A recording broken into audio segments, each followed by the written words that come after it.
চলো আজকে কাগজ এবং কাপড় দিয়ে কানের দুল তৈরি করি। প্রথমে ছোট করে গোল একটা কাগজ কেটে নিয়েছি এবং বড় করে গোল একটা কাগজ কেটে নিচ থেকে কতটুকু অংশ কেটে ফেলেছি। এখন কাগজের থেকে কতটুকু বড় একটা কাপড় কেটে নিয়েছি, ওইটাকে দিয়ে কাগজটা ঢেকে নিচ্ছি। আমি এখানে B6000 আঠাটা ইউজ করছি, তোমরা যে কোনো আঠা ইউজ করতে পারো। এখন গোল কাগজটাকেও কাপড় দিয়ে ভালোভাবে আটকে দিব।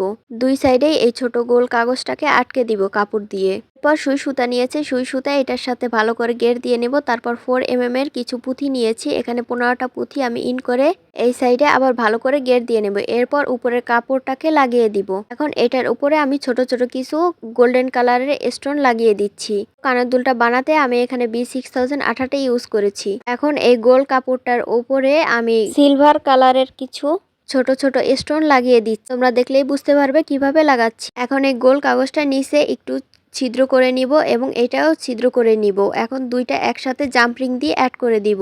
এরপর এটার পিছনে আমি একটা পুশ লাগিয়ে দিচ্ছি। পুশ বা হুক যেটা তোমাদের কাছে আছে ওইটাই লাগিয়ে দিবে, তাহলে আমাদের কানের দুল একদম তৈরি হয়ে যাবে। সেম ভাবে আমি আরো একটা কানের দুল বানিয়ে নিয়েছি। এরকম সুন্দর সুন্দর গহনা বানানোর ভিডিও দেখতে চাইলে অবশ্যই আমার চ্যানেলটিকে সাবস্ক্রাইব করে রাখবে এবং ভিডিওটিতে লাইক করবে। যারা টিকটক থেকে দেখতেছো অবশ্যই ফলো করবে এবং ভিডিওটিতে লাইক করবে এবং পরবর্তী ভিডিওর জন্য অপেক্ষা করবে। আমাকে বেশি বেশি সাপোর্ট করবে।